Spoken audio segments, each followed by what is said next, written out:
Sir ஆனா இப்ப வந்துட்டு இப்ப இந்த ஜேவிங்கிற இந்த ஒரு விஷயத்திலேயே வந்துட்டு மக்கள் வந்து விஜயை வந்து விஜயா பாக்குறாங்க. ஆனா ஜோசப் விஜய் அப்படிங்கிற அந்த பெயர் இருந்தாலே அவர் வந்துட்டு அரியணையில கொண்டுட்டு போய் வைக்க முடியாத ஒரு சூழல் தான் இருக்கா இன்னும் தமிழ்நாடு. நிச்சயமா அதுல எந்த மாற்றமே இல்லை. நீங்க நார்மலா பாருங்களேன். இப்ப நம்ம வந்து தமிழ்நாட்டில் பிறந்து வளர்ந்த பல தலைமுறைகளாக இங்கேயே இருக்கிற ஒரு இஸ்லாமிய மதத்தை சேர்ந்தவன் நான்.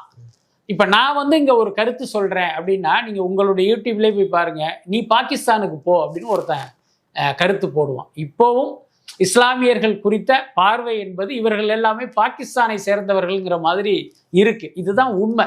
ஆனா இன்னொரு பக்கம் பார்த்தீங்கன்னா, ஒரு வட இந்தியாவோடு ஒப்பிடும்போது தமிழ்நாட்டில் மத ரீதியான தாக்குதல்லாம் இங்கே கிடையவே கிடையாது. இன்னும் சொல்லப்போனால் இஸ்லாமியர்களுக்கு கிறிஸ்தவர்களுக்கெல்லாம் மிகப்பெரிய அரணாக இருப்பதை இங்கே இருக்கிற என்ன இந்து மக்கள் தான். ஏன்னா அவர்கள் வந்து இந்த மாதிரியான துவேஷங்கள்லாம் பார்க்கறது இல்லை. அதே நேரம் என்ன நினைக்கிறாங்க அப்படின்னா, பெரும்பான்மையான நம்மை ஒரு சிறுபான்மையினர் ஆள்வதா அப்படிங்கிற ஒரு கருத்து வந்து எல்லார் மனசுலையும் ஏதோ ஒரு வகையில் இருக்கும். சிலருக்கு அதிகமாக இருக்கும், சிலருக்கு குறைவாக இருக்கும், ஆனால் இருக்கும். ஸோ அப்படி இருக்கும்போது நம்மளுடைய பெயரிலேயே அதை நம்ம எதுக்கு நினைவூட்டணும் அப்படிங்கிறதுனால அவர் வந்து வெறும் விஜயாக இருக்கிறார். அதுதான் உண்மை.